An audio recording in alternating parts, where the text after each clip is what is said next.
You know the story. You know the song. The fair maiden. The jealous queen. The glass coffin. It is a pretty lie, told to comfort children in the dark. But some darkness cannot be comforted. Some stories are not meant for children. This story did not begin with a queen's vanity. It began with a king's silence. See the good king, the widower. He loved his daughter more than life itself. He loved her so much, he built her a world without ugliness, without death, a perfect, gilded cage. He was the first to see it. The way the flowers in her vase would wither overnight, their vibrant colors leaching into nothing. The way a songbird that perched on her windowsill would fall silent, a small, hollow weight in the palm of her hand. He told himself it was coincidence. A father's love can build fortresses of denial stronger than any stone wall. He saw her in the garden. The way a butterfly's wings would turn to dust at her touch. She did not smile at the death she wrought. She simply observed it, a placid, chilling satisfaction in her eyes. For her to be so fair, something else must be made foul. He saw, and he said nothing. So he kept his silence. And his silence was the soil in which her hunger grew. The small, fragile things of the garden soon were not enough. The bloom of Snow White was coming, and the kingdom, blinded by the beauty it would bring, never once thought to fear it. The child who had once walked in the royal gardens was now a memory. Snow White had come of age, and with that passing, a new kind of dawn broke over the kingdom. Her beauty was no longer that of a girl, but of a woman, a fact discovered like a forgotten star suddenly burning brightest in the sky. The news spread not like gossip, but like a quiet, undeniable truth passed from kingdom to kingdom. There was a princess, now of marriageable age, whose face was a mirror to perfection itself. Princes heard the whispers and found their own courts suddenly dull, their duties meaningless. Knights who had sworn oaths to land and lord felt a new, inexplicable pull, a compulsion that overrode honor. Poets laid down their pens, for no verse could capture what they now felt compelled to witness. They abandoned everything. They journeyed for weeks, drawn by a gravity they could not explain. They arrived at the castle gates not as rivals, but as pilgrims, their hearts pounding with a hope that felt like destiny. And the princess, she was everything they had dreamed. Her smile was a benediction. Her voice, when she chose to use it, could calm a storm. To be in her presence was to feel chosen, to feel that all the paths of your life had somehow led you to this single radiant moment. They would enter her chambers. They would kneel. They would pledge their lives, their kingdoms, their very souls. And none ever returned. The world, at first, saw only the romance in it. They spoke of a love so powerful, so all-consuming, that a man would gladly forget his past for a chance to remain at her side. They called it the bloom of Snow White, a blessing, a miracle of her coming of age. But as the years passed, and the procession of the brightest and best of a generation continued into the castle, never to be seen again, the whispers began. The whispers spoke of a silence that clung to the castle's west wing. They spoke of the king's face, which held not a father's pride, but a deep, unspoken sorrow. They spoke of the princess's smile, which, though beautiful, never quite reached her eyes that seemed to look not at you, but through you, as if searching for something else. The world saw a blessing. But in the quiet hours of the night, in the taverns and the lonely hearths, they wondered. What became of the princes? The knights? The poets? Was it love that kept them there? Or was it something else, something that looked like love but carried the cold, quiet edge of a hunger finally fed? The queen's chambers were a tomb of silence, save for the whisper of her own breath. Each morning, the ritual was the same. A question asked into the cold, polished surface of her most prized possession. A question she already knew the answer to. "Magic mirror on the wall," she would begin, her voice steady, a monarch's command. "Who is the fairest one of all?" And each morning, the face within the glass, a shifting, oily semblance of life, would give its answer. Snow White. It was a thorn. A petty, persistent irritation to her pride. A fact to be endured. Until her son did not return. Weeks bled into one another. No word. No envoy. No trace. Her pride curdled, then shattered, leaving only the raw, terrified core of a mother's heart. She stood before the mirror, her regal composure a forgotten mask. She did not ask of fairness. "Mirror," she demanded, her voice stripped of everything but need. "Where is my son?" The surface did not show her reflection. It swirled, darkened, and then formed a new image, a cavern of jagged, glittering rock. Figures moved there, shambling and distorted in the gloom. One, taller than the rest, turned. His face was gaunt, smudged with dirt and a despair so profound it was a physical blow. But the eyes, the fierce, intelligent eyes, were her son's. He swung a pickaxe against the wall, his movements slow, mechanical, devoid of all the grace and purpose she had raised him to possess. A voice, not the mirror's usual pronouncement, but something colder, like the crack of winter ice, echoed through the chamber. "You ask of fairness, but now you ask of fate. He toils not for love, but by hate.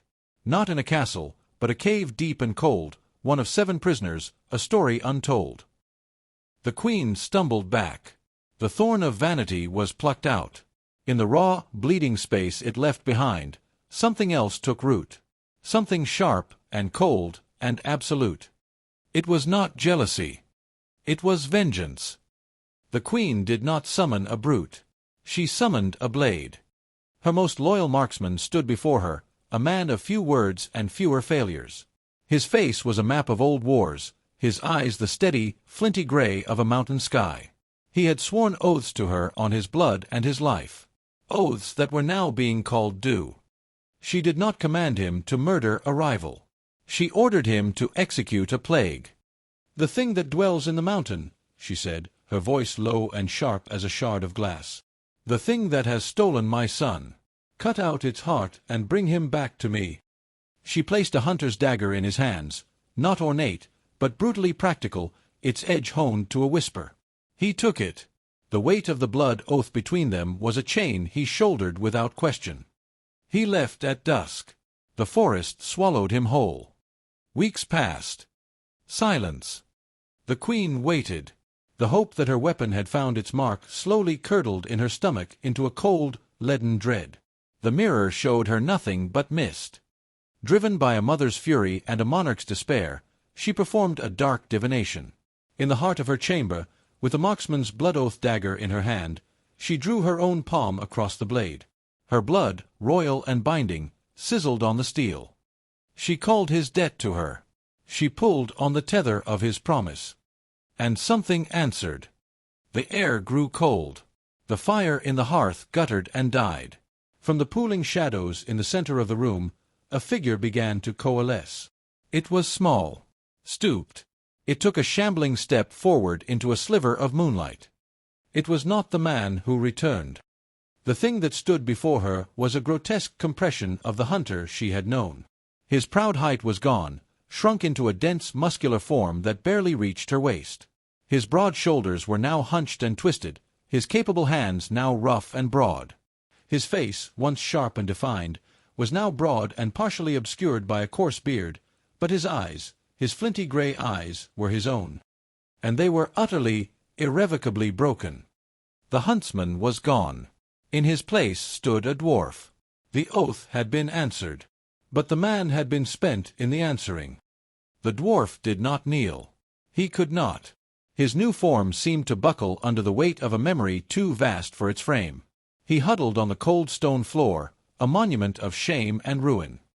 He would not meet the queen's eyes. She did not speak. The question hung in the air between them, sharper than any dagger. What happened? And from the ruin, a voice, a rasp that was both familiar and alien, began to speak. He told her of the forest, how its vibrant life had stilled at his approach, how the birds had fallen silent. He had found her on the path, as if she had been waiting. Her beauty was not a thing to be seen, but a force to be felt, a pressure against the skin, a weight on the soul. He had raised the dagger, and he had frozen. She did not plead, the dwarf rasped, his voice like grinding stone. She smiled, a little, knowing thing, and she asked, "Do you mean to kill me?" He had been disarmed by a truth he had not spoken. She stepped closer. She did not command. She did not threaten. She simply invited. Her kiss was not an act of passion, but of consumption. He felt a golden warmth, the very essence of his will, drawn from his lips into hers. His purpose, his oath, his very name, it all grew dim, distant, replaced by a single shining need, to obey.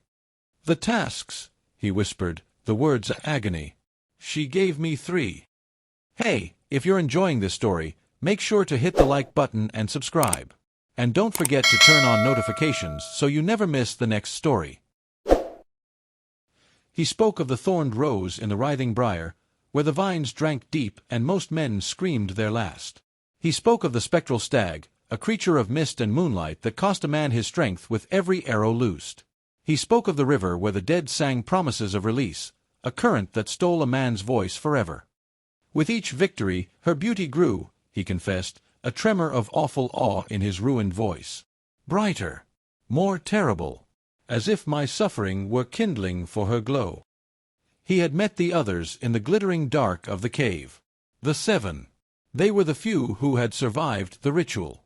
The Queen's son was among them. Their voices, when they still had them, were a chorus of damned history. Some had been there 10 years. Some 25. The oldest, 70. "They told me the truth," the dwarf said, his gaze finally lifting, empty and hopeless. "The souls of those who fail, they are the source of her radiance. Our suffering is the price of her perfection. We are bound. We cannot disobey. We cannot raise a hand to her. We thought only of it, and could do nothing." The oldest, his beard was white with the dust of that cursed place. He told me about the thorns. He said I was a fool to think I'd retrieved a flower. He said the briar was a living thing, and it didn't thirst for water, but for life. Life, my blood was the toll. The rose was just the receipt. He said she doesn't wear it. She consumes what it took from me. That it was the kindling for her bloom. He shifted, his stunted form uncomfortable in the memory. Another, one who still had the eyes of a lord, spoke of the stag. He said I had it backwards. I wasn't the hunter. I was the prey. The thing was a phantom, he said, made to run me into the ground. That every time I drew my bow, I wasn't shooting an arrow, I was shooting my own strength away. My will. My fight. He said the task wasn't to kill the beast. It was to make me too weak to ever beast her. A true shudder racked him then. And the last. His voice dropped to a broken whisper. The Queen's son. He told me about the river. He said I was wrong to think it stole my voice. He said I gave it away. That the singing promised an end to the pain. And to get the jewel, I had to choose to trade my voice for that promise. I surrendered my right to ever speak my truth, to ever cry out, to ever say no again. I handed her my silence on a platter. He finally met the Queen's eyes, his own filled with a devastating clarity. They told me I didn't pass her tests, Your Majesty. They said I paid her tithes. I gave her my blood, my strength, and my voice. They said I'm not her servant. I'm her fuel. And now, there is nothing left in me that she wants. He had given up. They all had. He was hers, forever. Until the pull of an older oath, sworn in blood and sealed by a queen's magic, had torn his spirit from its new prison and dragged it back to her. It was the only force strong enough to break the enchantment. Not his strength. Not his will. Her power. The Queen listened. And as the horror unfolded from the broken thing that was once her hunter, a terrible stillness settled over her. The heat of her rage did not cool. It crystallized into something hard, sharp, and flawless. A plan. She looked at the dwarf, at the shame that crippled his form, and she did not see a failure. She saw a key. The only key. She crossed the chamber to a locked casket of ironwood and obsidian. From it, she did not withdraw a weapon of steel, but one of essence. An apple. But this fruit was a perversion of nature. Its skin shone with a waxen, perfect red, so deep it was almost black. It seemed to drink the light from the room. "This is not poison," she said, her voice low and devoid of all emotion. "It is silence. It is the absence of life. A slumber so profound, It will mimic the death her magic has always evaded. She placed the apple into the dwarf's rough, broad hands. His fingers curled around it instinctively, a shudder running through his stunted frame. "You will return to her," the queen commanded. "Her will a chain around his soul. You will wear your devotion like a mask. You will be her loyal servant, broken and obedient. You will let her see the hollow shell she made of you. And when her guard is down, when she believes her victory over you is absolute, you will offer her this." The dwarf looked from the terrible fruit in his hands to the queen's unforgiving eyes. He had no will left to refuse. The older oath, her oath, was the only force that moved him now. He gave a single, grim nod. A last act of service. He turned and shambled from the chamber, back into the shadows from which he had been pulled.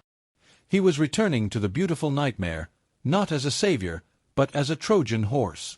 His body was the vessel. The apple was the doom. And the queen, alone in her silent tomb of a chamber, allowed herself no triumph. Only the cold, grim satisfaction of a surgeon preparing to cut.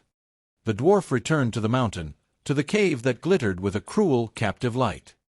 He moved with the same shambling gait as the others, his head bowed, his eyes holding the same hollow devotion. He was a ghost returned to haunt the house of his imprisonment. Snow White saw him, and her lips curved into a smile of perfect, placid satisfaction. Another lost sheep returned to the fold. Her power was absolute. She saw no defiance in him, only the empty vessel she had created. She did not see the older, deeper magic that now animated his limbs, the cold, grim will of a grieving queen. He played his part. He toiled. He mined the glittering rock that seemed to pulse with the stolen light of forgotten men. And he waited for his moment. It came when he was tasked with preparing her simple evening meal, a plain fare that seemed an insult to the feast of souls she consumed. As the other dwarves turned away, their movements slow and choreographed, he acted. From within his rough tunic, he drew the apple. Its skin shone with a hypnotic, wicked gleam, seeming to cast its own light in the dim cave. He placed it carefully beside her plate, a single, perfect offering amidst the dull food. He retreated into the shadows just before she arrived. Snow White took her seat. Her gaze drifted over the meal, and then stopped. A flicker of genuine curiosity, a rare thing, passed over her flawless features. There, glistening with a dew that did not exist in that dry cave, was the apple. It was the most beautiful thing she had ever seen, its perfect red skin seeming to promise a sweetness beyond any mortal fruit. It was an object of pure desire. She did not question its presence. She simply reached for it, her movements entranced. Her teeth pierced the perfect red skin. She did not scream. She did not choke. She simply stilled. The bite of apple fell from her hand. The terrifying radiance that had pulsed from her for years flickered, guttered, and went out. The vivid rose of her cheeks faded to the white of polished bone. The light in her vast, dark eyes drained away, leaving them like chips of glass.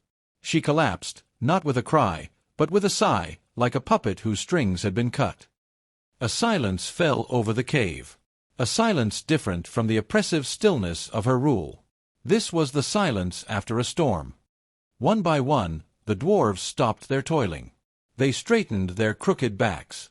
The glazed devotion in their eyes melted away, replaced by a dawning, horrifying awareness.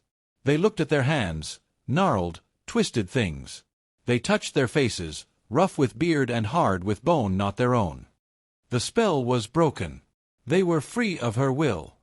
But they were not free of the bodies she had forged for them.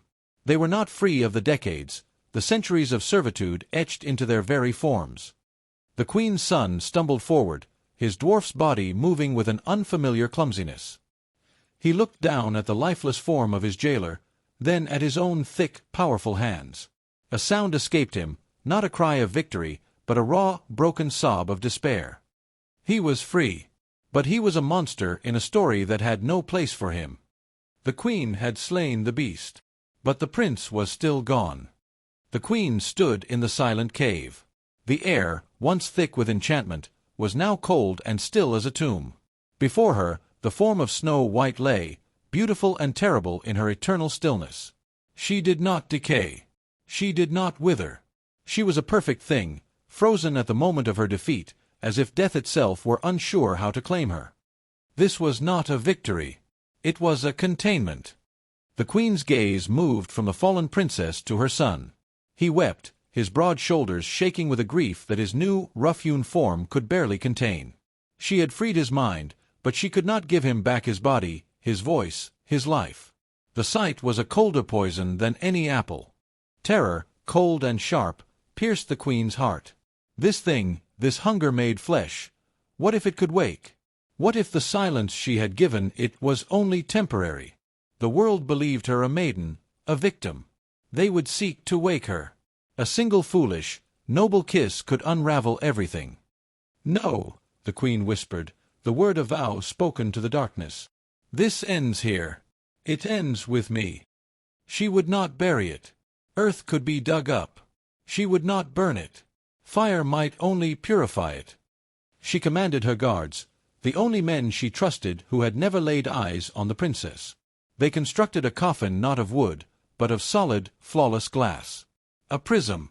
A cage of light. They lifted Snow White's body and sealed it inside. The queen herself led the procession deep into the forgotten places of the earth, to a cavern where the sun had never shone.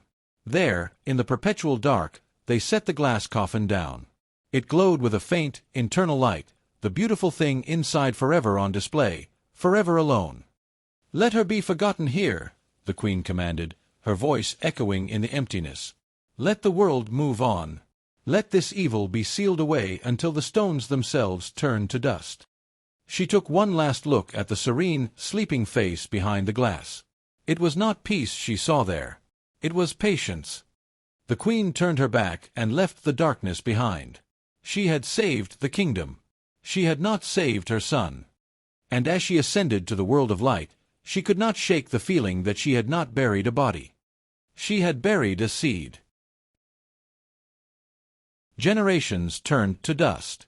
Kingdoms rose and fell. The story, like a river smoothing a sharp stone, was worn soft and palatable. The wicked queen. The innocent maiden. The poisoned apple. True love's kiss. A fairy tale. A myth told to children who begged for a thrill before bed. The truth was buried. Not under stone, but under folklore. In a time of reason and maps, a prince, not of a kingdom, but of fortune and folly, heard the sweetened lie. He was a man who chased echoes, who mistook legend for history and tragedy for romance. He sought the glass coffin not as a warning, but as a trophy. He found the forgotten cavern, not through magic, but through obsession. His torchlight fell upon it, the prism of glass, flawless after centuries. And inside her, she was a vision, a masterpiece of preservation. The sleeping maiden of the story, more beautiful than any telling could capture. He saw no patience in her face. He saw innocence. He saw a curse to be broken. He did not see the hunger. With a fool's reverence, he unsealed the coffin. The air that sighed out was not dank or stale. It was cold and sweet, like a forgotten breath. He leaned over her. He believed himself noble. A hero in a story he had written in his own head. "I free you," he whispered. His lips met hers. It was not a kiss of life. It was a spark on tinder. Her eyes did not flutter open. They snapped open. Vast, dark, and utterly empty. They were not the eyes of a awakened sleeper. They were the eyes of a predator whose long wait was over. The prince recoiled, but it was too late. He felt a golden warmth, his life, his very will, being pulled from his lips into hers. His body shuddered. His vision dimmed. He did not die. He was drained, hollowed. His noble purpose replaced by a single, shining need, to obey. He stumbled back, his eyes glazing over, already forgetting who he was, ready to follow. Snow White sat up. Her movement was not stiff, but fluid, inevitable. She stepped from her glass prison, her skin drinking the torchlight, her beauty not just restored, but magnified, ancient, ravenous, and utterly terrifying. She looked upon the modern world, a world that had forgotten fear, that believed in science instead of magic. A world soft, unsuspecting, and glowing with life. She smiled. It was a smile that held the silence of 500 years. The story was not over. It had simply been waiting to turn the page. That's the end of today's tale. If you liked it, tap that like button, subscribe, and hit the bell so you'll be the first to hear the next dark story I uncover.